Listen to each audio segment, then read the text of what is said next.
Okay, हम ना आज थोड़ा हम लॉ के बारे में जानेंगे। ठीक है, हमारा इंडियन लीगल सिस्टम कैसे काम करता है। ठीक है। Okay sir. आ, देखिए, हमारा इंडियन लीगल सिस्टम जो है वो ब्रिटिशर्स से डिराइव किया। ठीक है। जो ब्रिटिशर्स के यहाँ पर उनके लॉज थे, वही लॉज आगे चल के हमारे लिए मतलब हमने उन्हीं लॉज में चेंजेस करके कुछ डॉक्यूमेंट। ठीक है, आप समझे इस बात को। सर आपकी वॉइस बैकग्राउंड में चली गई है। अच्छा, आवाज आ रही है अभी आपको? ये सर आ रही है। ओके, चलिए ठीक है। तो आप समझिए हमारा इंडियन लीगल सिस्टम कैसे काम करता है। आप मुझे ये बताइए, who made the Indian constitution, who made the first draft of Indian constitution? Constituent assembly. Okay, good, very good try, very good try, but constituent assembly had not made the first draft. What made the first. Okay, देखिए, हमारा जो first draft था constitution का, वो बनाया था mister B N Rao ने। B N Rao ने हमारा फर्स्ट ड्राफ्ट बनाया था। उसके बाद ये फर्स्ट ड्राफ्ट दे दिया गया था कॉन्स्टिट्यूएंट असेंबली को। असेंबली में इतने सारे लोग थे, तो उस सबको इस ड्राफ्टिंग ड्राफ्टिंग ऑफ कॉन्स्टिट्यूशन का काम एक ड्राफ्टिंग कमेटी को दे दिया गया था। वो ड्राफ्टिंग कमेटी जो थी, उस ड्राफ्टिंग कमेटी ने इस इस फर्स्ट ड्राफ्ट को लिया और अपने पास रखा। और इस फर्स्ट ड्राफ्ट में उन्होंने एक एक शब्द पढ़ा, उसमें जो ऐड करना था वो ऐड किया, जो डिलीट करना था वो डिलीट किया, जो मॉडिफाई करना था वो मॉडिफाई कर दिया। और इस तरह से हमारा हमारा एक्चुअल में कॉन्स्टिट्यूशन बना। ठीक है। अब बात आती है कि हमारा draft mister B N Rao ने कैसे बनाया।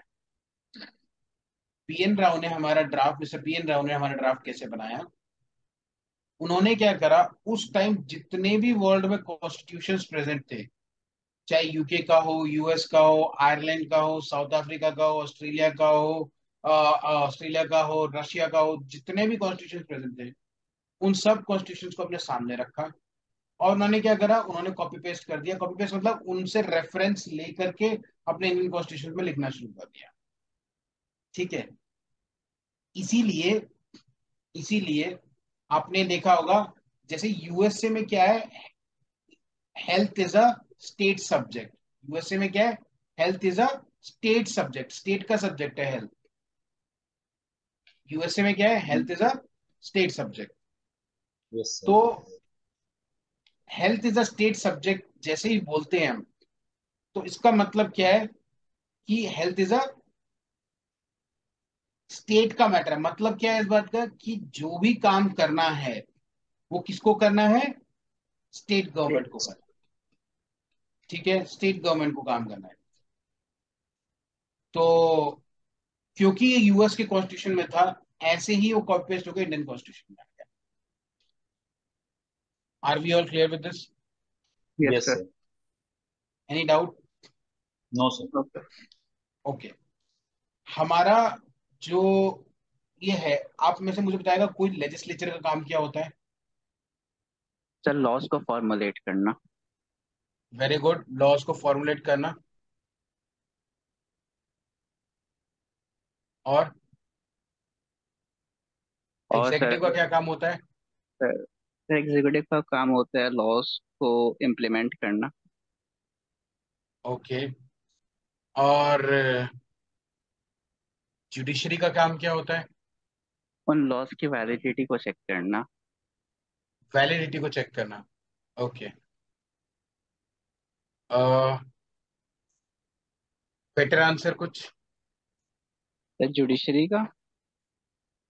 हाँ, जुडिशरी का क्या काम है?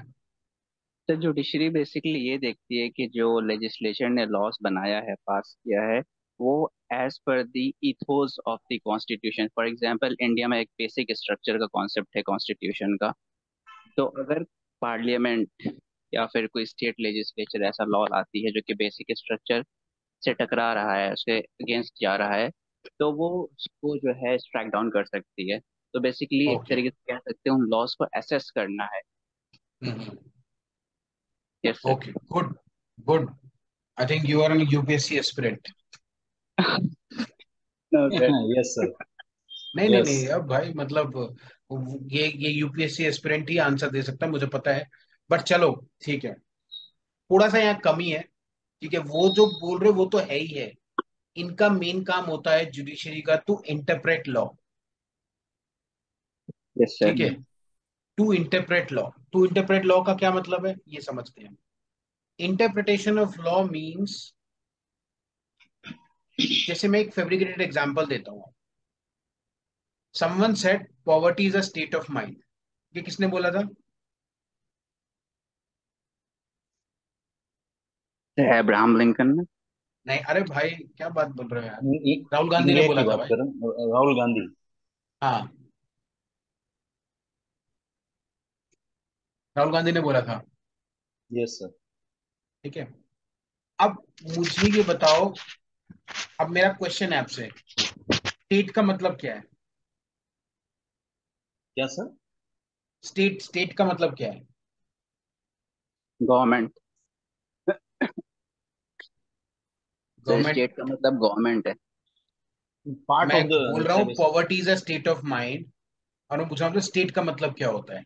ओके। सर स्टेट का मतलब सर कंडीशन कह सकते हैं सर। कंडीशन कह सकते हैं। पर अभी तो आपने बोला स्टेट का मतलब गवर्नमेंट होता है, और आप गलत नहीं हो, आप सही हो। तो वो अभी तो आपने ये कॉन्टेक्स्ट बोला अलग हो गया। है। कॉन्टेक्स्ट अलग हो गया। Very good, very good. Context. So basically, अगर मैं बात करूं poverty is a state of mind, इस कॉन्टेक्स्ट में स्टेट का मतलब मेंटल कंडीशन है।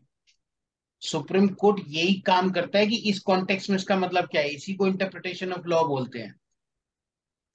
इसी को इंटरप्रिटेशन ऑफ लॉ बोलते हैं, क्योंकि उस कॉन्टेक्स्ट में इसका क्या मतलब है, ये बताना ही सुप्रीम कोर्ट का काम है।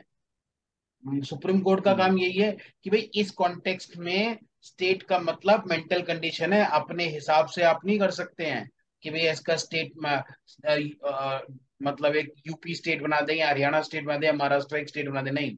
या इंटरनेशनल कॉन्टेक्स्ट में इसको कंट्री को भी बोल सकते हैं, नहीं, ऐसा कुछ नहीं है। आप इसको क्या करेंगे,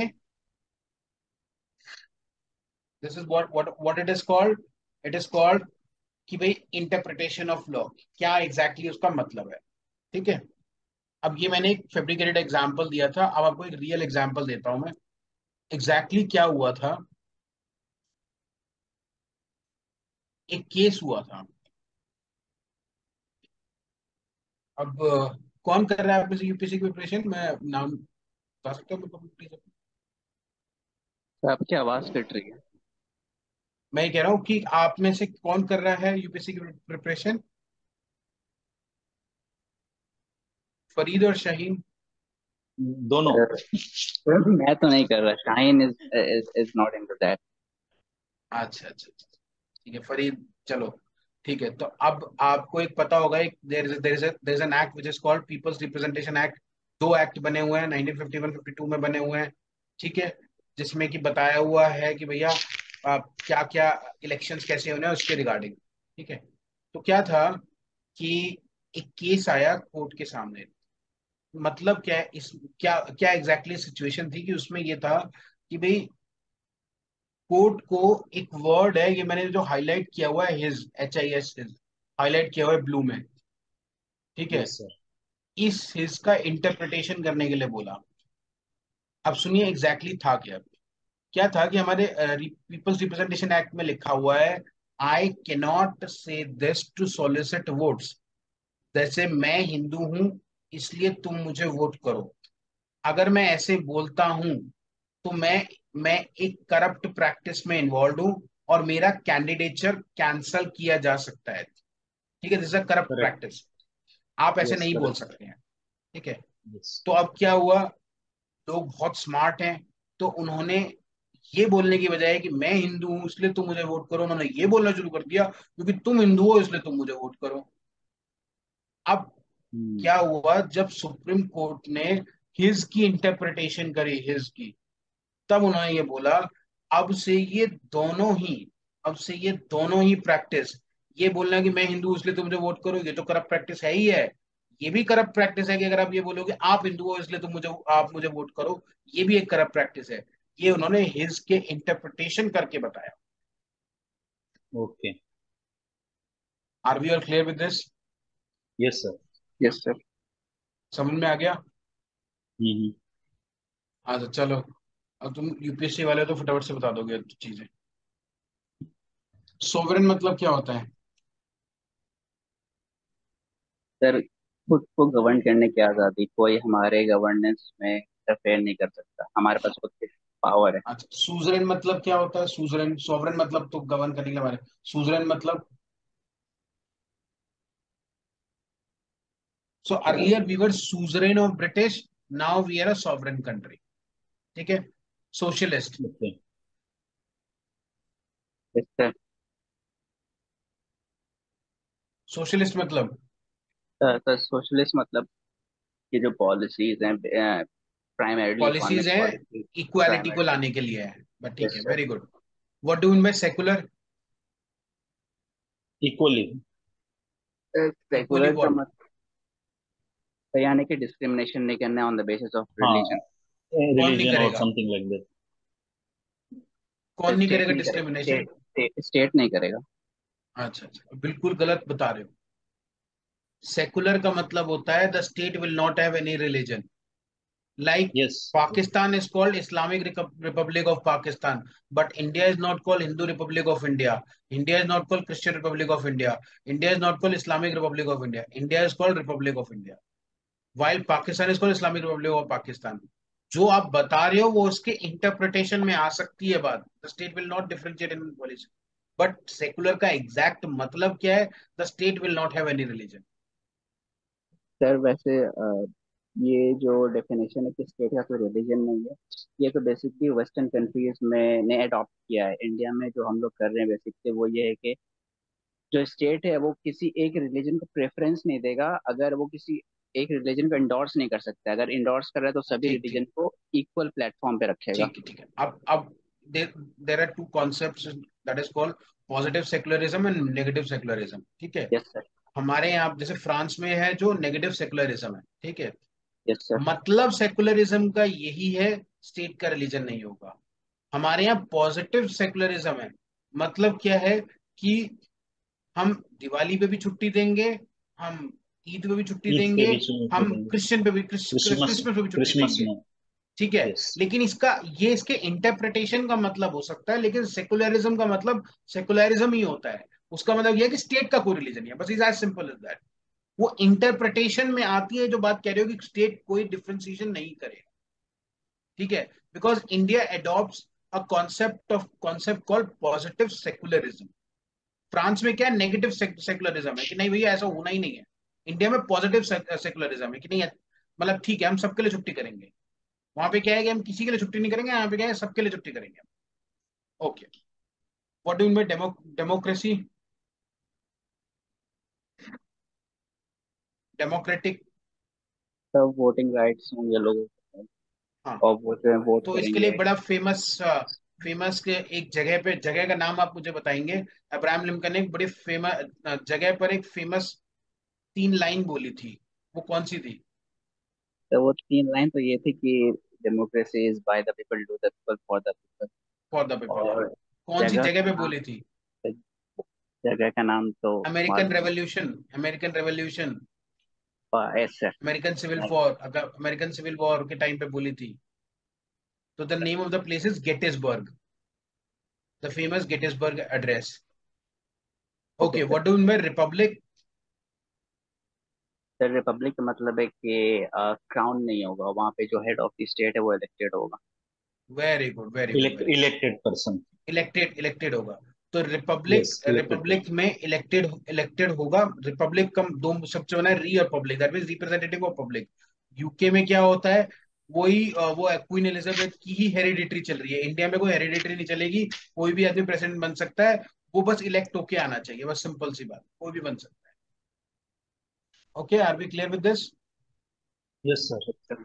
ओके, ये थोड़ा सा रेफरेंस के लिए आप पढ़ सकते हैं इसको। अच्छा, फंडामेंटल राइट्स, फंडामेंटल राइट्स का क्या मतलब है? सबको इक्वली राइट्स मिले हर चीज में, पहली खाना बात तो, पीना रहना। सुनो सुनो सुनो सुनो, अगेन ये इंपॉर्टेंट चीज है। पहली बात, हमको किसी ने राइट दिए नहीं है, हम्म, ठीक है, ये बात समझने की है, क्योंकि इसमें बहुत अंतर हो जाता है। ये बात याद रखना, हमको किसी ने राइट दिए नहीं है। हम जैसे ही पैदा हो जाते हैं हमारे पास ये राइट ऑटोमेटिकली आ जाते हैं। नो वन, हमको ये सरकार ने नहीं दिए राइट्स, ठीक है, हमको ये दिए नहीं है किसी ने, हमारे पास ऑटोमेटिकली ये राइट्स आते हैं, ठीक है, क्योंकि अगर सरकार यस। हमें राइट देती है तो फिर बात ये होती है कि सरकार छीन भी सकती है। ये ऑटोमेटिकली हमारे पास राइट्स आ जाते हैं, ठीक है। Fundamental rights are obligatory in nature, इसका क्या मतलब है? तो मतलब नेचर ये के हिसाब किसी से भी चेंज। कंडीशन में जो है उनको वायोलेट नहीं किया जा सकता है। सॉरी, दोबारा बोलो। किसी भी कंडीशन में इन्हें वायोलेट नहीं किया जा सकता है। ठीक है, ठीक है। अच्छा, ऐसा होता है कि फंडामेंटल राइट्स ऑब्लिगेटरी किस पे होते हैं? बेसिकली गवर्नमेंट पे होते हैं, ठीक है। गवर्नमेंट पे ऑब्लिगेटरी है कि हमारे फंडामेंटल राइट्स को रिस्पेक्ट करे।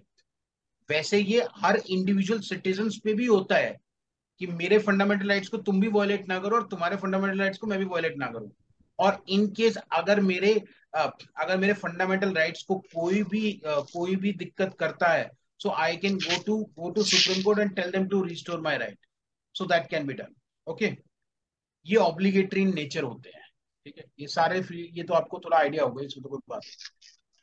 अच्छा, फंडामेंटल ड्यूटीज, जब हमको फंडामेंटल राइट्स मिले हुए हैं, मतलब फंडामेंटल राइट्स हैं, तो फंडामेंटल ड्यूटीज किसी को नहीं निभानी है। ये 1977 में ऐड किए गए थे। These are non obligatory nature, कोई आपको कह नहीं सकता ये आपकी ड्यूटी है और आपको निभानी ही निभानी है, ऐसा कोई कुछ नहीं कह सकता है आपको। जैसे कि देखो आप, to have compassion for living creations, अब नहीं है मेरे को। To strive towards excellence in all spheres, नहीं, I want to be a mediocre person only, मैं तो रिक्शा ही चलाना चाहता हूँ, ठीक है, मेरी मर्जी है। मैं अकेले चलाना चाहता हूँ, मैं किसी के साथ भी नहीं चलाना चाहता, मेरी मर्जी है, ठीक है। सो आपको कोई जबरदस्ती नहीं कर सकता है इसको, to enforce the rights, fundamental duties. Okay, अब एक सबसे इंपॉर्टेंट चीज है सोर्सेज ऑफ लॉ। कौन कौन से होते हैं बताओ? ये छोड़ दो, रिलीजन कस्टम ये बेकार की चीजें हैं, ठीक है, मतलब बेकार की तो नहीं मतलब मेरा कहना है हमारे कॉन्टेक्स्ट में उतना नहीं है। सो देयर मेजरली, अगर मैं बोलूँ तो दो दो तरह के प्राइमरी सोर्स होता है। एक लेजिस्लेशन, जो लोकसभा राज्यसभा में एक दूसरे का सर फोड़ के बनते हैं, और दूसरा होता है judicial decisions. What do mean bye judicial decision? Judiciary ने जो लॉ को इंटरप्रेट किया है ठीक है, उसके बेसिस पे, और जैसे कोई केस आया जुडिशरी में और जुडिशरी ने लॉ को ठीक है, इंटरप्रेट करके कॉन्स्टिट्यूशन को इंटरप्रेट वेरी गुड, करके उस पे अपना कोई वेरी फैसला गुड। दिया। तो इसको बोलते हैं केस लॉज। केस लॉज में मतलब केस के अंदर जो कुछ बोल दिया वो एक तरह से लॉ बन गया, सिंपल सी बात है। और आपको एक पता होगा कि लॉ उन्होंने बना दिया, ठीक है, मतलब लॉ बना दिया, कह रहा हूँ वो केस लॉ बन गया। वो केस लॉ चलता रहता है जब तक कि पार्लियामेंट कोई नया एक्ट ना लेके आए उसको ओवरटर्न करने के लिए। और अगर पार्लियामेंट लेके आती है, मतलब लेजिस्लेचर लेके आता है, तो उसके ऊपर फिर ये चेक्स एंड बैलेंस का सिस्टम है कि उसको इंटरप्रेट करके अपना कोई नया केस लॉ दे दे उसमें, ठीक है? तो जुडिशियल डिसीजंस का ये इंपॉर्टेंस है,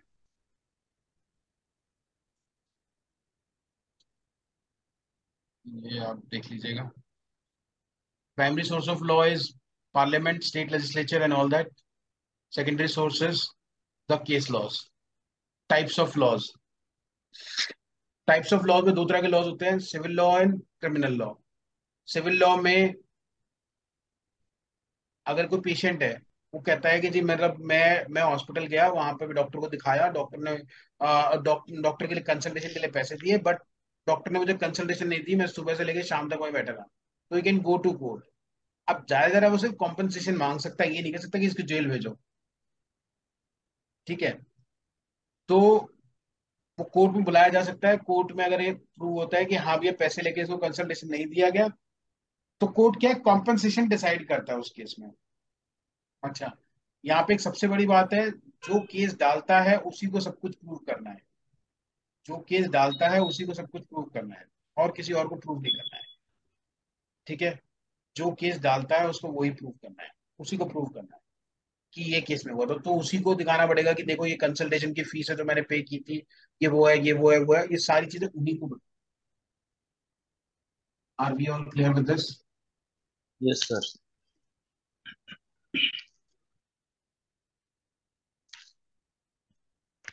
now in criminal law, criminal, अच्छा एक चीज और, ये यहाँ से पढ़ते, क्रिमिनल लॉ में क्या होता है, जैसे सिविल लॉ में जो कंप्लेनेंट होता है उसको प्लेंटिफ बोलते हैं,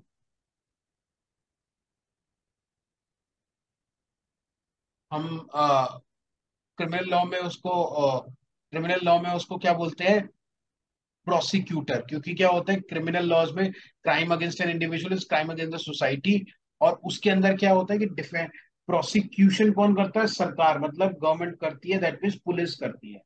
ठीक है, और जो आदमी है वो जिसके अगेंस्ट केस होता है उसे डिफेंडेंट बोलते हैं, दोनों ही केस।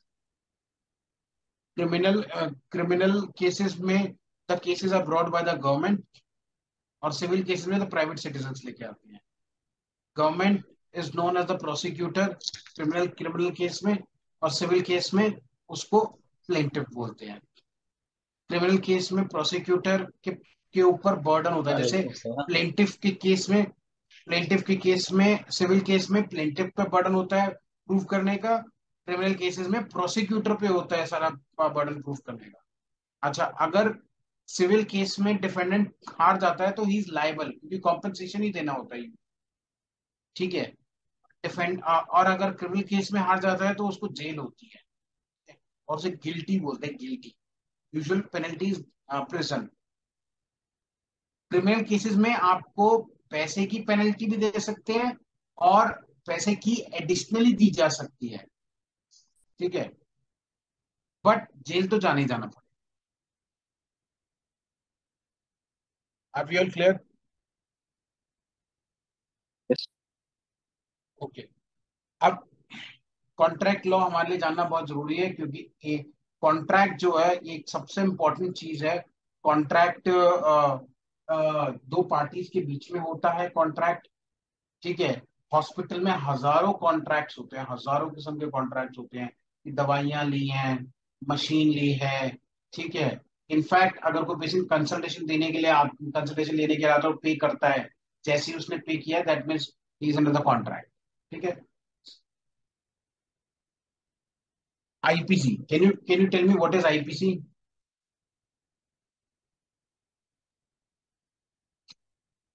आईपीसी क्या होती है?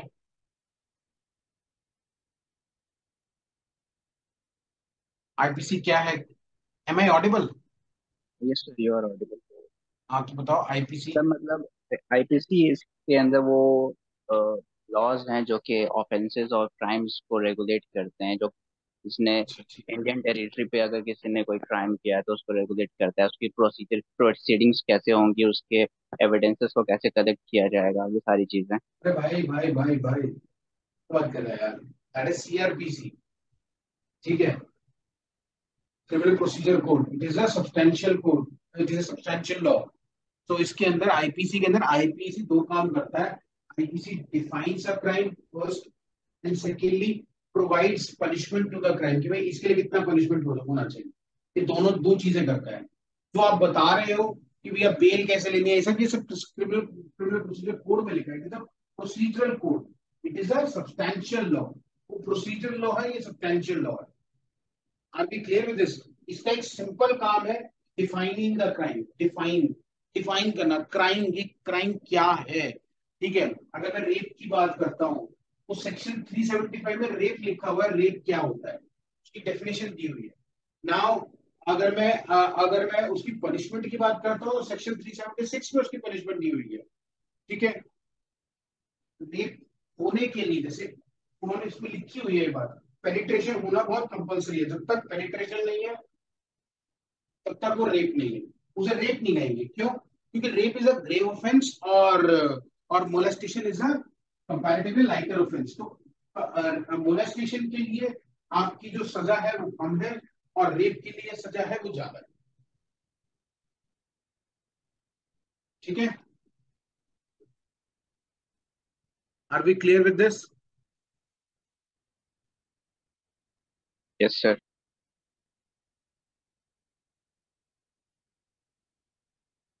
Okay, so now will talk about the civil procedure code.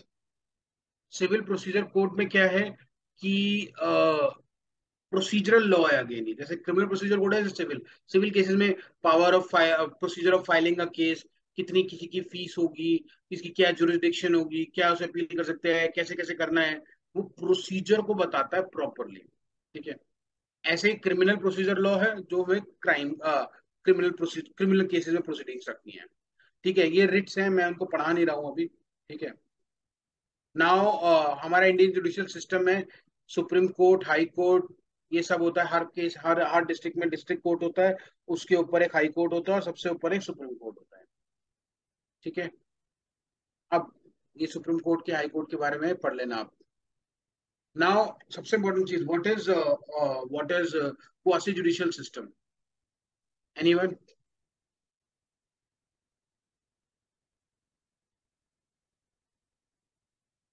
Quasi judicial system क्या होता है?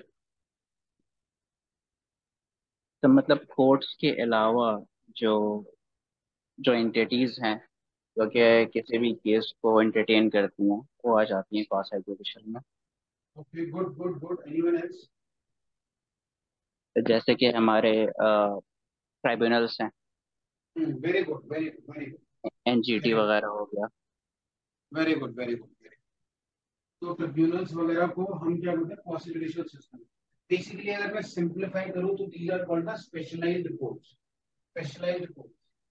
मैं आपको ना थोड़ा सा सारा केस का थोड़ा सा बताता हूँ, मैं आपको, आपने पढ़ाई होगा बट फिर भी बताता हूँ, क्योंकि मुझे उसमें आपको दो शब्द और समझाने हैं।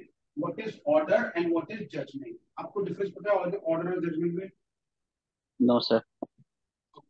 चलो ठीक है, तो इसीलिए मैं वो केस बताता हूँ। हमें सारा केस में पता होगा कि भाई सारा की जो कंपनी थी वो लोगों से पैसे ले रही थी। पैसे लेते लेते उन्होंने क्या करा, अपने आप को स्टॉक मार्केट में लिस्ट करने के लिए सोचा। जब सेबी से परमिशन लेने गई तो सेबी ने देखा कि ये जो है, ये तो इतने सारे लोगों से पैसा ले रहे हैं और उन्होंने हमसे को पहले तो परमिशन ली नहीं, क्योंकि अगर 50 लोगों से ज्यादा अगर आप किससे पैसे लेते हैं तो उनको परमिशन चाहिए होती है सेबी की। और वो पहले जो है 1.5 करोड़ लोगों से पैसे ले रहे थे और किसी से परमिशन नहीं ली। ये केस गया इलाहाबाद हाई कोर्ट में। इलाहाबाद हाई कोर्ट ने बोला, इलाहाबाद हाई कोर्ट ने कहा कि भैया सेबी जो बोल रहा है वो सही है, सारा जो बोल रहा है वो गलत है। अब क्या हुआ, इन्होंने इन्होंने फर्दर अपील कर दी ऊपर। अपील कहा करी, सुप्रीम कोर्ट में गई। सुप्रीम कोर्ट ने बोला, एक बड़ी इंपॉर्टेंट बात बोली कि भाई देखो, दिस इज अ मैटर जो कि जो कि क्या है, जो कि इकोनॉमिक मैटर्स को, और हमारे पास उतनी नॉलेज नहीं है उसको करने के लिए, हम एक इसको स्पेशलाइज्ड कोर्ट में भेज रहे हैं। तो हम रेफर करा, उसका नाम था सिक्योरिटीज एपेलेट ट्रिब्यूनल, सैट। इनके पास में इकोनॉमिक मैटर्स की काफी जानकारी थी। Now they have referred this case to there. वहां पे गए, उन्होंने उस केस को पूरा पढ़ा, समझा समझा और सारी चीजें देखी, और उसमें बोला कि हाँ सेबी सही है, सारा गलत है। अब क्या होता है, उस ऑर्डर को भी चैलेंज किया जा सकता है, उस ऑर्डर को भी चैलेंज किया जा सकता है। उन्होंने फिर सुप्रीम कोर्ट में इसको चैलेंज किया और सुप्रीम कोर्ट ने भी बाद में यही बोला कि सेबी सही है, सारा गलत है। तो अभी कॉमन सेंस आ रही होगी दिमाग में कि सर भेजने की क्या जरूरत थी, वही सुन लेते थे दोबारा उसी, ये तो बाइंडिंग तो है नहीं इसका डिसीजन।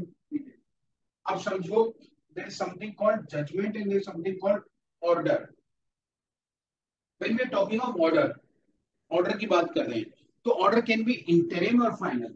ठीक है, जैसे क्या हुआ, दो लोगों के बीच झगड़ा हुआ, तो पार्टी कोर्ट ने पार्टी ए को बोला कि तुम पार्टी बी को 10,000 रुपए दो पहले, और उसके बाद में हम इस केस को लड़ेंगे और फाइनल डिसीजन लेंगे। ठीक है, तो कोर्ट, पार्टी ए ने पार्टी बी को बोला कि पहले 10,000 रुपए दे भाई, मतलब ये बहुत बोली। ये हो गया इंटरिम ऑर्डर। ठीक है, अब जजमेंट क्या होता है? जजमेंट होता है, जैसे लास्ट में सहारा को बोला कि भैया तुम गलत हो, सेबी सही है, तो ये क्या हो गया, एक तरह का फाइनल ऑर्डर हो गया। अब इस फाइनल ऑर्डर पर कैसे वो अराइव किए, मतलब कैसे वो आए, कि कोर्ट को प्रॉपरली लिखना होता है कि how they have arrived to this decision that SEBI is right and Sahara is wrong.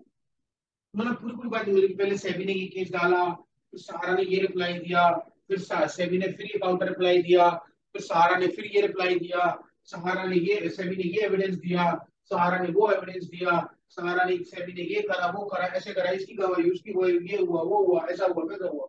ये सारी चीजें जो है, सारी की सारी चीजें लिखी जाती है कि ऐसा ऐसा हुआ और इस तरह से हम इस डिसीजन पे पहुंचे।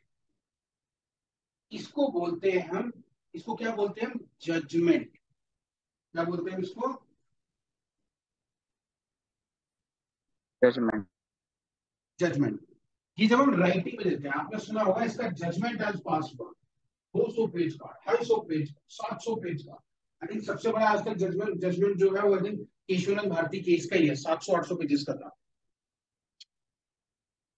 आई डोंट नो, मतलब बहुत बड़े बड़े भी होते हैं।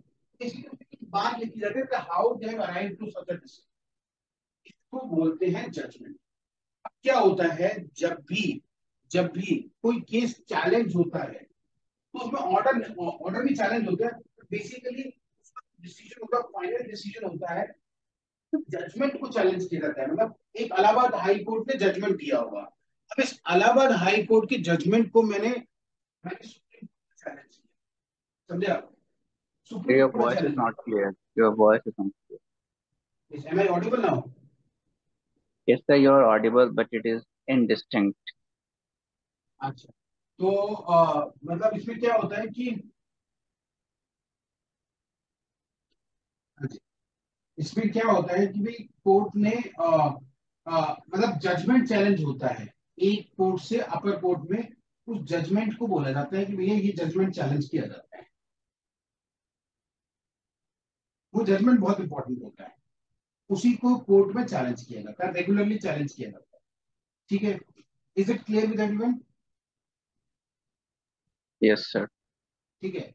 अब क्या होता है, जब सुप्रीम कोर्ट ने भेजा सैट के पास में, तो सैट का जो डिसीजन है वो चैलेंज, जजमेंट है वो चैलेंज होता है, और उसमें उन्होंने पूरा लिखा हुआ है how they have arrived to this decision. Now it has become a ready reckoner for a supreme court, for a Supreme Court, and the decision can be made very easily because वहां पर economic experts भी बैठे हैं with legal knowledge, legal experts दोनों बैठे हैं और उन्होंने केस को उस तरह से सॉल्व किया। So this is an importance of quasi judicial body. ऐसा ही हम बातचीत कर रहे हैं, अभी कुछ आया नहीं है ऐसा कि एक ऐसे ही मेडिकल एपलेट ट्रिब्यूनल बने, मेडिकल एपलेट ट्रिब्यूनल बने, और उस ट्रिब्यूनल के हिसाब से हम चीज को देखें कि भाई वो हमारे लिए थोड़ा सा, मतलब क्या है, क्योंकि जुडिशरी की जो अंडरस्टैंडिंग है about legal medicine is comparatively very poor, तो वो कई बार चीजों को नहीं समझते हैं। तो इसलिए ज्यादा बेहतर क्या है कि एक हमारा मेडिकल एपलेट ट्रिब्यूनल हो। तो इसका मतलब सर आज तक कुछ ऐसा है ही नहीं, नहीं ऐसा है, पर एक जैसे मेडिकल काउंसिल, हर किसी का अपना एक मेडिकल काउंसिल होता है। दिल्ली का अपना दिल्ली मेडिकल काउंसिल है, इसका मतलब चंडीगढ़ का अपना मतलब हरियाणा का अपना मेडिकल काउंसिल है। तो आप क्या कर सकते हैं, कोई भी डॉक्टर के खिलाफ में मेडिकल काउंसिल के खिलाफ में कंप्लेन कर सकते हैं, वो पढ़ते हैं, पर उनके साथ में प्रॉब्लम है, वो मेडिकल मेडिसिन जानते हैं तो वो लॉ नहीं जानते। ठीक है, इसीलिए एक मेडिकल एपलेट ट्रिब्यूनल होने की बात की जा रही है। This would also be a quasi judicial body. Are we clear with this? Yes, sir. ठीक है, okay. What is PIL? A public interest litigation. ठीक है, so this is called a PIL, that is public interest litigation. There is a concept which is called locus standi. What is locus standi concept?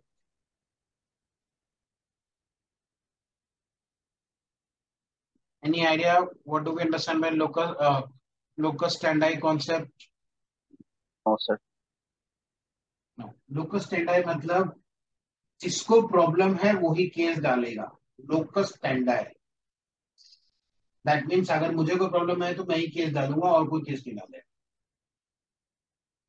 तो क्या हुआ कि बिहार की, आपने बड़ा famous case सुना होगा, हुसनैरा खातून वर्सेस स्टेट ऑफ बिहार। इसमें भी हुसनैरा खातून थी, उसने देखा कि भाई प्रिजन में क्या बुरी हालत हो रही है कैदियों की, दो वो उनके पास बेसिक ह्यूमन राइट्स भी नहीं है। तो इसके खिलाफ उसने क्या करा, केस करा। अब केस करने में यूजुअली यूजुअली जजेस क्या बोलते थे, भैया तुमको कुछ प्रॉब्लम हो रही है क्या, तुम क्यों चक रहे हो। तो जब उन्होंने ये बात बोली, ये बात यूजुअली बोलते थे, बट इस केस में उन्होंने कहा कि नहीं नहीं देखो ऐसा है, वो लोग अपने राइट्स के लिए नहीं लड़ सकते क्योंकि उन्हें अपना राइट पता ही नहीं है। ठीक है, तो कोई बात नहीं, आप उनके खिलाफ आपकी ब्याह पे डाल सकते हो, बट ठीक है डालो, कोई बात नहीं। और कृष्णा और अय्यर ने ये बात को एक्सेप्ट किया और इसको जानने के लिए मतलब कर इसको आगे प्रोसीड भी किया। तो उन्होंने लोकस स्टैंडर्ड के कॉन्सेप्ट को डाइल्यूट किया और उन्होंने बोला ये सिर्फ लेकिन पब्लिक के इंटरेस्ट में ही होना चाहिए, पब्लिक के इंटरेस्ट के बाहर नहीं होना चाहिए ये। ठीक है, तो अगर पब्लिक इंटरेस्ट नहीं है तो फिर आपके खिलाफ हम बहुत स्ट्रिक्ट एक्शन लेंगे। उन्होंने बोला कोई बात नहीं। So this is how a PIL happened. Now another dilution of further dilution of locus standi happened। आपको याद है 2011 में बाबा रामदेव का मूवमेंट हुआ था, रात में उन्हें डंडे मार के भगा दिया था। Yes sir. तो उसमें क्या हुआ था कि उन्होंने अगले दिन सुप्रीम हाई कोर्ट के लॉयर्स जजेस ने देखा, अरे भाई इनको रात में पीट के भगा दिया। तो उन्होंने सुओ मोटू कॉग्निजेंस, अब कोई पीआईएल डालने की भी किसी की जरूरत नहीं है, उन्होंने सुओ मोटू कॉग्निजेंस लिया, तुरंत कॉग्निजेंस लिया। और और कांग्रेस गवर्नमेंट को बोला कि बताओ भाई तुमने ऐसा रात में क्यों किया। ठीक है, तो अब क्या है सुओ मोटू कॉग्निजेंस का मतलब ये है। सो इसका मतलब ये है, अगर आपका हॉस्पिटल है, आपका अपना हॉस्पिटल है, तो उस हॉस्पिटल में बाहर आप बायोमेडिकल वेस्ट डाल रहे हैं, कोई किसी आदमी ने देख लिया, can be a very serious action against you. वैसे बायोमेडिकल रूल्स एंड रेगुलेशन तो बने ही हुए हैं उसके लिए, 1998 अमेंडेड इन 2016, अमेंडेड इन 2019। ठीक है, तो वो वो तो है ही है, और वो तो बने ही हुए हैं। ठीक है, बट स्टिल अगर कोई वो पीएल डाल देगा तो आपका हॉस्पिटल फंस जाएगा उस चीज में। Are we are clear with this? Yes sir. Any doubt? No sir. Okay, tell me what do you understand the difference between article section?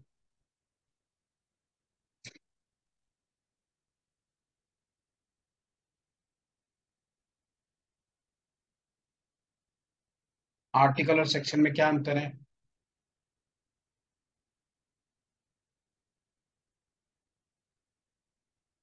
बताओ बताओ भाई। सर जो सेक्शन होता है वो बेसिकली आर्टिकल के अंडर होता है, और अच्छा जी। आर्टिकल। सर, अच्छा जी। आई आई मे बी रॉन्ग। अरे भाई, यूपीएससी एस्पिरेंट हो, ये सब पता होना चाहिए। नहीं सर, आर्टिकल, मैं नहीं हुआ नहीं नहीं कोई बात यूपीएससी। नहीं, कोई बात नहीं, नहीं भी हो तो भी पता होना चाहिए। आर्टिकल हमारे कॉन्स्टिट्यूशन में लिखा हुआ है, सेक्शंस यूजुअली हमारे एक्ट्स में होते हैं, कोड्स में होते हैं, बाकी सब में होते हैं। जैसे हमारा पीसीपीएनडीटी एक्ट है, तो उसके अंदर सेक्शंस लिखे होंगे। आईपीसी है, उसमें सेक्शन लिखे होते हैं। कॉन्स्टिट्यूशन में हमारा आर्टिकल लिखा हुआ है, आर्टिकल 1, आर्टिकल 2, आर्टिकल 3, आर्टिकल 4। और मैं एक बात बता दूं, सबसे ऊपर क्या होता है, कॉन्स्टिट्यूशन होता है। कॉन्स्टिट्यूशन में जो लिखा है वो इंपॉर्टेंट है, और बात खत्म हो गई। चलो मैं थोड़ा सा और बेहतर तरीके से बता देता हूँ। सबसे ऊपर हमारी एक किताब है जिसका नाम है कॉन्स्टिट्यूशन। उसमें उस किताब में ये लिखा है कि डे टू डे इंडिया को चलाने के लिए एक कंपनी काम करेगी, उस कंपनी का नाम है गवर्नमेंट ऑफ इंडिया। ठीक है, उसी कॉन्स्टिट्यूशन में ये भी लिखा हुआ है कि एक लेजिस्लेचर नाम की चीज होगी, जो अगर कोई नए लॉ बनाने की जरूरत पड़ती है या पुराने को खत्म करने की जरूरत पड़ती है, तो वो ये काम कर सकती है। और उसी कॉन्स्टिट्यूशन में ये लिखा हुआ है कि भाई एक जुडिशरी होगी, जुडिशरी होगी, वो वो क्या है, वो इंटरप्रेट करेगी लॉ को। और उसी कॉन्स्टिट्यूशन में ये भी लिखा है कि एक इलेक्शन बॉडी होगी जो कि क्या करेगी, जो इलेक्शन कंडक्ट कराएगी। उस कॉन्स्टिट्यूशन में ये लिखा है कि एक कंपनी होगी जो उस पूरे देश को चलाएगी। एक लेजिस्लेचर होगी जो लॉज बनाएगी, और एक जुडिशरी होगी जो इंटरप्रेट करेगी लॉ को, एक इलेक्शन बॉडी होगी जो इलेक्शन कंडक्ट करेगी। जो लेजिस्लेचर होगी, ध्यान रखे, लेजिस्लेचर कोई भी ऐसा लॉ नहीं बनाएगी जो हमारे कॉन्स्टिट्यूशन को वायलेट कर सके, जो कि हमारे कॉन्स्टिट्यूशन को वायलेट कर सके। ऐसा कोई लॉ नहीं बनाएगी जो हमारे कॉन्स्टिट्यूशन को लॉ करे। जुडिशरी ऐसा कोई भी कानून पास नहीं करेगी, कोई भी ऐसा केस लॉ नहीं लेके आएगी, केस लॉ नहीं लेके आएगी जो हमारे क्या बोलते हैं, हमारे कॉन्स्टिट्यूशन के अगेंस्ट हो। इस कॉन्स्टिट्यूशन के दायरे, जो भी कॉन्स्टिट्यूशन में लिखा हुआ है उस वक्त, उसके उसके दायरे के बाहर हो, ऐसा कोई भी लॉ नहीं लेके आएगी, कोई भी केस लॉ नहीं देगी, कोई भी ऐसा जजमेंट नहीं देगी। और जो ये कॉन्स्टिट्यू जो जो गवर्नमेंट ऑफ इंडिया जो कंपनी है जो इस देश को चलाएगी, वो कोई भी ऐसा काम नहीं करेगी जो कि कॉन्स्टिट्यूशन ऑफ इंडिया में जो उस वक्त लिखा हुआ है उसके बियॉन्ड हो। ठीक है, are we all clear with this? Now ये बहुत क्लियरली लिखा हुआ है, आर्टिकल कॉन्स्टिट्यूशन में लिखे होते हैं। और जो नए लॉज बनते हैं, क्योंकि टाइम के साथ में सोसाइटी इवॉल्व होती है और नए लॉज लाने की जरूरत पड़ती है, उनको उनके अंदर सेक्शंस होते हैं। तो आर्टिकल की इंपॉर्टेंस बहुत ज्यादा है, सेक्शन की इंपॉर्टेंस कंपैरेटिवली कम होती है इन टर्म्स ऑफ आर्टिकल। कोई भी सेक्शन ऐसा नहीं हो सकता है जो आर्टिकल को वायलेट करे। Are we all clear with this? Yes, sir. याद रहेगी ये बात? Yes. अब आपका एक क्वेश्चन आएगा कि सर हमने तो ये पढ़ा है कि कॉन्स्टिट्यूशन को चेंज किया जा सकता है। बिल्कुल किया जा सकता है, ये कॉन्स्टिट्यूशन में ही लिखा है कि अगर कॉन्स्टिट्यूशन का कोई प्रोविजन चेंज करना है तो लेजिस्लेचर इस काम को कर सकती है। लेजिस्लेचर इस काम को कर सकती है, प्रोवाइडेड उनके पास में एक स्पेशल मेजोरिटी हो, वो ये काम कर सकती है। बट साथ में ये भी लिखा है कि चेक्स एंड बैलेंस सिस्टम के तहत जुडिशरी चाहे तो उस कॉन्स्टिट्यूशन अमेंडमेंट को चेंज, मतलब नल एंड वॉइड भी घोषित कर सकती है। ठीक है, ताकि क्योंकि क्योंकि जो फ्रेमर्स ऑफ द कॉन्स्टिट्यूशन थे उन्हें पता था कि ऐसा जो है चेक्स एंड बैलेंस का सिस्टम हमें लगाना पड़ेगा। अदरवाइज कोई भी एक तानाशाह आएगा और कहेगा कि भैया हटाओ सारे कॉन्स्टिट्यूशन को। जो कि जो कि एक्चुअल में एक टाइम आया था जब सबको लग रहा था कि इंदिरा गांधी शायद सारे कॉन्स्टिट्यूशन को खत्म कर दें। जिस तरह से उन्होंने 42nd अमेंडमेंट किया, 44 अमेंडमेंट किया, और क्योंकि केशवनाथ भारती केस आ चुका था, उसमें बहुत अच्छे से चेक्स एंड बैलेंस का सिस्टम लगा दिया। उन्होंने एक कॉन्सेप्ट दे दिया, बेसिक स्ट्रक्चर डॉक्ट्रिन, कि भाई हमारे बेसिक स्ट्रक्चर को कोई नहीं करना चाहिए। आप पूरा चाहे तो पूरा कॉन्स्टिट्यूशन बदल दें, पर हमारा basic structure of the constitution को आप चेंज नहीं कर सकते हैं। ठीक है, और उनसे पूछा गया कि ये बताइए कौन कौन सी चीजें हैं जो कि बेसिक स्ट्रक्चर ऑफ डॉक्ट्रिन में आते हैं। वो उन्होंने बोला भी हम अभी नहीं बताएंगे, वक्त आने में बताएंगे। और आज तक किसी चीज में, किसी भी चीज को बेसिक स्ट्रक्चर में डाल सकते हैं। जैसे 1994 एसआर बम्बई केस में बोल दिया था उन्होंने, बेसिक स्ट्रक्चर क्या है हमारा, secularism is our basic structure. Are we all clear with this? Yes, sir. Yes sir. Tell me the difference between illegal versus not legal.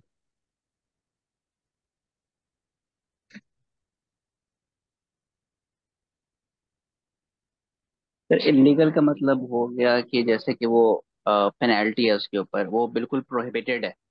और ठीक नॉट है, लीगल गुड, का मतलब कि वो अलाउड है, लेकिन बेटर ये है कि उसको ना किया जाए। Very good, very good. You are the first person I have ever heard the right answer from. You're the first person.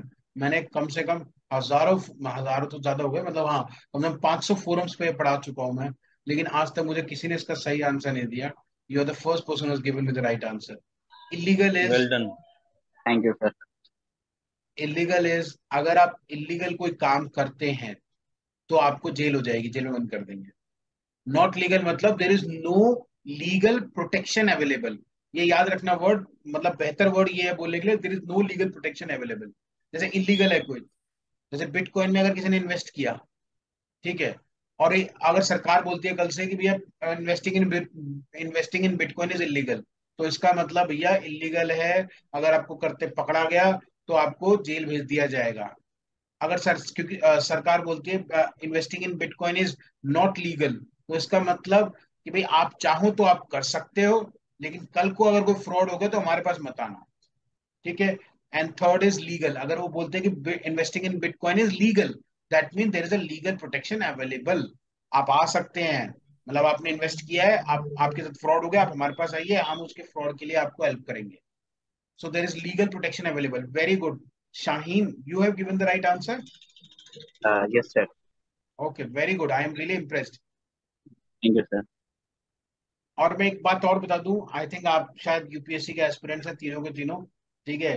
तो आप इतनी आगे तक मैं कभी भी नहीं पहुंच पाया हूं इन स्लाइड्स में, क्योंकि मेरे को काफी कुछ एक्सप्लेन करना पड़ता है लोगों को, ठीक है?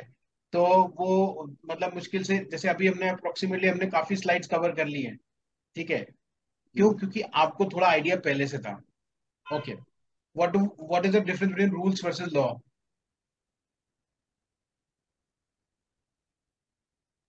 रूल्स जो बनाए गए होते हैं, और लॉस शायद मेरे ख्याल से क्या बोलते हैं इसको।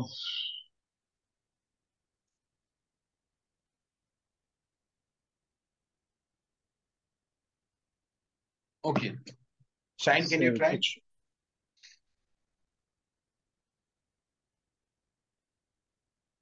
जो रूल्स होते हैं वो बेसिकली लॉ के अंडर आते हैं। जैसे लॉ है हम लोग का, वो एक बेसिक स्ट्रक्चर दे देगा, वो एक बेसिक वेरी गुड, फ्रेमवर्क होता है लॉ। और उस लॉ के तहत हमारे रूल्स आते हैं। जैसे सर रूल्स हमारा, बनते हैं। Very good, yes, very sir, good, very. जैसे हमारा जैसे एनवायरमेंट क्या है, एक प्रोटेक्शन लॉ लॉ है। है। हाँ, बताओ बताओ। जैसे हमारा एनवायरमेंट प्रोटेक्शन लॉ है, उस लॉ के तहत हमारा फिर बीएमडब्ल्यू रूल्स उसी लॉ के तहत आता है। एनवायरमेंट प्रोटेक्शन लॉ के तहत आता है बीएमडब्ल्यू, 1998 में जो आया था। Very good, very good, very good, excellent.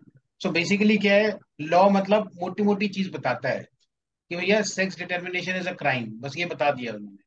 अब उसके रूल्स की, भाई आपको रेगुलरली आपकी जो यूएसजी की मशीन है उसका एक लाइसेंस होगा, वो आपको डिस्ट्रिक्ट डिस्ट्रिक्ट कलेक्टर से लेना पड़ेगा, यहाँ से ये लेना पड़ेगा, आपको डेटा सबमिट करना पड़ेगा। ये सारे क्या है, रूल्स है, ठीक है? रूल्स उसी के फाइनल फॉर्म होती है। लॉ, लॉ बेसिकली कौन बनाता है? लेजिस्लेचर बनाता है। और रूल्स यूजुअली क्या होता है, लेजिस्लेचर बनाता नहीं है वो, उसके उस पर्टिकुलर स्पेसिफिक डिपार्टमेंट के लोग बनाते हैं वो। But that should be within the framework. देखो, पीसीपीएनडीटी लॉ, लॉ जो है should be in the framework of the constitution of India. पहली चीज, कॉन्स्टिट्यूशन ऑफ इंडिया के फ्रेमवर्क में होना चाहिए। दूसरी चीज, जो लॉज बनते हैं under PCPNDT act should be within the framework of the PCPNDT act, ठीक है? Are we clear? Yes sir. Sir. Okay, चलो, थैंक यू। आज हम इतना ही करेंगे, हम नेक्स्ट क्लास में आगे से पढ़ेंगे, ठीक है?